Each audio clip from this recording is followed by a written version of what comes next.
پورے سال ہم شادی کریں گے لیکن محرم کے مہینے میں شادی نہیں کریں گے. کیوں؟ محرم کا مہینہ ماتم کا مہینہ کا، محرم کے مہینے میں شادی کر دی اپنے بیٹے یا بیٹی کی تو گھر میں ماتم ہی ماتم رہے گا. جبکہ سب سے اچھا مہینہ اور بابرکت مہینہ ہے وہ خیر و برکت کے اعتبار سے دیکھا جائے رمضان کا مہینہ چھوڑیے، لیکن اسلام کا پہلا مہینہ، اور سارے اچھے کام اسی مہینے میں ہوئے ہیں. زمین آسمان کی تخلیق اور یہ وہ اللہ تعالیٰ نے موسیٰ علیہ السلام کو فرعون کے ظلم سے نجات دی تو محرم کے مہینے میں یہ تمام چیزیں ہوئی. لیکن آدمی اس مہینے کے بارے میں کیا سوچتا؟ نہیں، محرم کے مہینے میں ہم شادی نہیں کریں گے. یہ ہے بدشگونی، بدفال.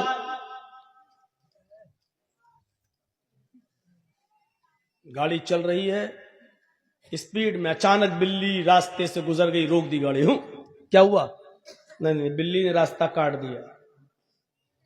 ارے اتنے بڑے بڑے جواری، شرابی، کبابی راستہ کاٹ رہے ہیں، یوگی مودی سب راستے سے گزر رہے ہیں تو راستہ منحوس نہیں ہو رہا. بلی بیچاری اللہ کی مخلوق، بے قصور جانور، یہ گزر گیا تو راستہ روک. ارے گاڑی روکنا تھی تو ان منحوس نیتاؤں کے گزرنے پر روکنا چاہیے تھی. کہ اب تو پتہ نہیں صبح صبح کس نیتا کا چہرہ دیکھ لیا، پتہ نہیں گاڑی آگے بڑھے گی کہ نہیں بڑھے گی. روکنا وہاں چاہیے، روک رہے اس بلی پر. یہ عقیدہ رکھنا کہ بلی کے گزر جانے کی وجہ سے ایکسیڈنٹ ہونے کا خطرہ ہے. گاڑی روک دی، 2 منٹ رکے، اس کے بعد گاڑی چلا رہے، یہ ہے بدشگونی.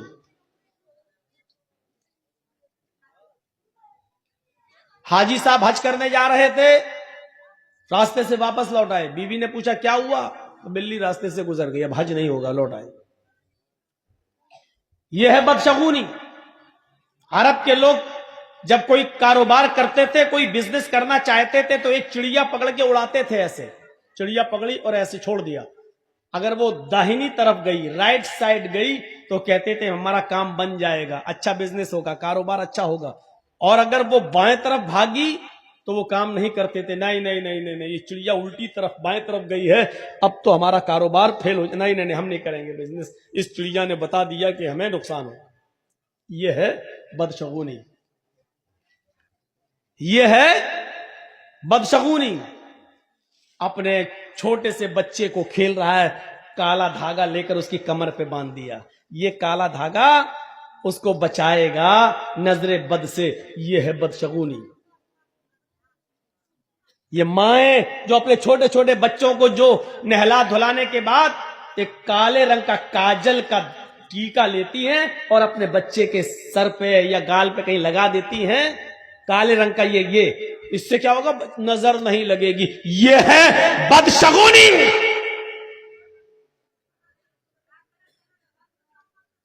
معاف کیجئے گا، صرف اتنا سا کالا ٹیکا لگا دینے سے تم یہ سمجھتی ہو کہ میرے بچے پہ نظر نہیں لگے گی.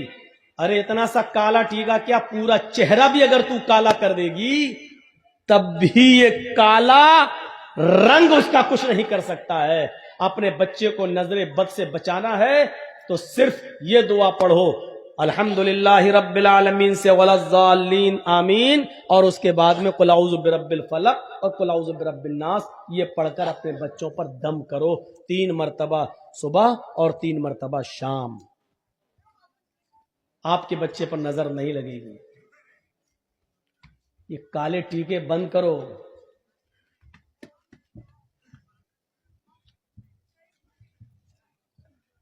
ایسے لگا ٹیکا لگا دیا.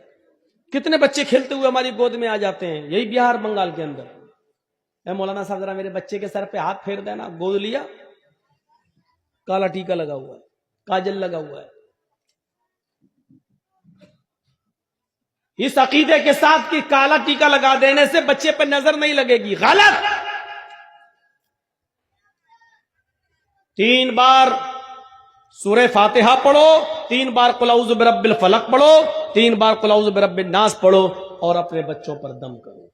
اس کا طریقہ یہ ہونا چاہیے کہ ایک بار پہلے پڑھیے آپ اعوذ باللہ من الشیطان الرجیم بسم اللہ الرحمن الرحیم الحمد للہ رب العالمین الرحمن الرحیم مالک یوم الدین ایاک نعبد و ایاک نستعین اہدنا الصراط المستقیم صراط الذین انعمت علیہم غیر المغضوب علیہم ولا الضالین. پھر اس کے بعد پڑھو بسم اللہ الرحمن الرحیم قل اعوذ برب الفلق من شر ما خلق ومن شر غاسق اذا وقب. یہ پوری سورت پڑھو. اس کے بعد پڑھو بسم اللہ الرحمن الرحیم قل اعوذ برب الناس ملک الناس الہ الناس من شر الوسواس الخناس الذی یوسوس فی صدور الناس من الجنۃ والناس. ایک ایک بار پڑھ لیا. اب بچے پہ دم کر دو. اس کے بعد پھر پڑھو ایسے ہی, پھر پڑھو ایسے ہی, ایسے 3 بار پڑھ کے آپ صبح دم کر دو فجر کی نماز کے بعد, اور شام کو دم کر دو عشاء کی نماز کے بعد. موقع لگے تو دوپہر میں بھی دم کر دو ظہر کی نماز کے بعد. لیکن یہ سب کرنے کے لیے اماں کو اٹھنا پڑے گا صبح فجر میں. نماز پڑھنے کے بعد دم کرنے کے لیے.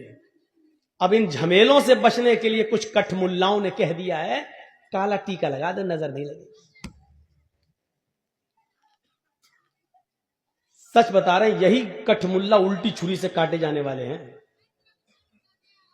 کالے اگر کالی چیز سے نظر رکنے والی ہوتی تو ہندو بھائی تو اتنے بڑے وہ کالی درگا ماں کا اتنا بڑا وہ لگا لیتے ہیں اپنے گھروں میں زبان نکالے ہوئے کرے ہوئے. اب دیکھیے اس کا مطلب ان کے گھر پہ تو نظر ہی نہیں لگے گی. پورا اتنا بڑا رکھ لیتے ہیں دروازے پہ لگا دیتے ہیں زبان باہر نکلی ہوئی ہے. کیا کہیں گے آپ اس کو؟ یہ ہے بدشگونی. کتنے بچوں کو دیکھتا ہوں ننگے گھومتے اور کالا کالا وہ بندھا ہوا ہے. سب کیا گنڈا باندھ دیا ہے. فلاں مولانا صاحب نے پڑھ کے دیا. ارے مولانا صاحب تو خود ہی باندھ لے اپنے کمر پہ.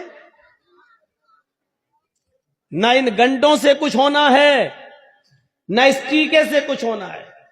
الذین هم لا یتطیرون, جو بدشگونی نہیں لیتے ہوں گے بغیر حساب و کتاب کے جنت میں جو جائیں گے 70,000 لوگ, وہ کون ہوں گے؟ جو بدشگونی نہیں لیتے ہوں گے. ولا یکتؤون, جو اپنے جسم کو دگواتے نہیں ہوں گے. دگوانا سمجھتے ہیں نا؟ جانور کو داغا جاتا ہے تاکہ اس کو پہچان لیا جائے کھیت میں کس کا جانور ہے. اسی طریقے سے یہاں پر وہ چلوانا, ہاتھ پہ کچھ ٹیٹو بنوانا, مشین چلوانا, نام لکھوانا یا کوئی ٹیٹو بنوانا تاکہ وہ نشان بنا رہے, اس کو کہتے ہیں دگوانا. جو صابن سے پھر مٹتا نہیں ہے, اس کا نشان باقی رہتا ہے. جب تک آپ آپریشن نہیں کرائیں گے جب تک وہ مٹے گا نہیں. جتنے لوگوں نے اپنے جسم کو دگوایا ہے پہلی فرصت میں آپریشن کر کے اس کو مٹوا دیجیے. اگر اس حال میں مر گئے تو اللہ کی قسم تمہاری بخشش نہیں ہوگی.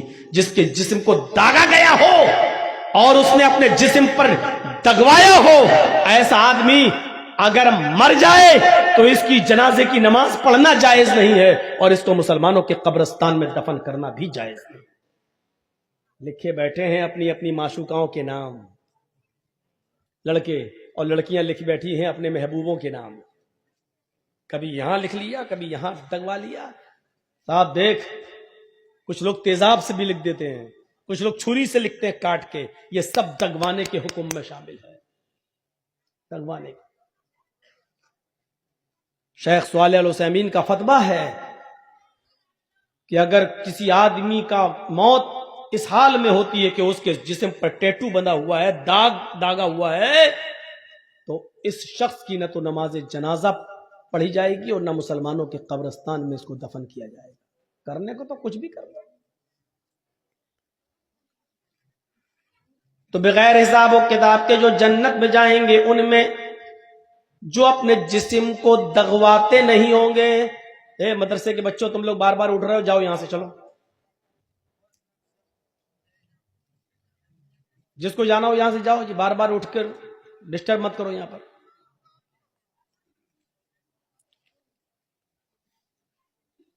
الذین هم لا یتطیرون ولا یکتؤون, اور جو اپنے جسم کو دغواتے نہیں ہوں گے. اور تیسری چیز سن لیجئے, جو بغیر حساب و کتاب کے جو لوگ جنت میں جائیں گے ان میں تیسری چیز کیا ہے؟ صحیح بخاری کی حدیث, اللہ کے نبی فرماتے وَلَا يَسْتَرْقُونَ, جو جھاڑ پھونک نہیں کرتے ہوں. بہت صاف لفظ موجود ہے, کوئی تشریح کرنے کی ضرورت نہیں ہے. جو جھاڑ پھونک نہیں کراتے ہوں گے. مولانا صاحب بخار آ گیا, پھونک دو میرے اوپر. اب مولانا جرجی صاحب بیٹھو, بیٹھ اعوذ باللہ من الشیطان الرجیم, بسم اللہ پڑھ رہے ہیں, چھو دم کر رہے ہیں. ایک بات یاد رکھیے گا, دم کرنا جائز ہے. مسئلہ یاد رکھیے گا, کسی بیمار آدمی پر سورہ فاتحہ پڑھنا, معوذتین پڑھ کر دم کرنا, اللہم اشفی انت الشافی لا شفاء الا شفاؤک شفاء لا یغادر سقما, یہ دعا پڑھ کر دم کرنا جائز ہے. آپ اس کو ناجائز نہیں کہہ سکتے. قرآن کی آیتیں پڑھ کر, صحیح حدیثیں پڑھ کر, جو آیات شفا اور آیات دعا ہے اس کو پڑھ کر دم کرنا جائز ہے. لیکن اگر کوئی بیمار آدمی یہ بھی نہ کرائے اور اللہ پر بھروسہ کر کے چھوڑ دے کہ نہیں اسی نے بیمار کیا ہے وہی ہمیں ٹھیک کرے گا, اگر اس کی مرضی ہوگی تو ہم کیوں جائیں کسی ملا مولوی کے پاس جھاڑ پھونک کرانے. اگر وہ اللہ پر توکل کر کے چھوڑ دیتا ہے تو یہ اور زیادہ بہتر ہے. اسی کو اللہ کے نبی نے فرمایا وَلَا يَسْتَرْقُونَ, جو جھاڑ پھونک نہیں کرواتے ہوں گے. جھاڑ پھونک کی آڑ میں اصل میں بہت برے برے اب کام ہو رہے ہیں.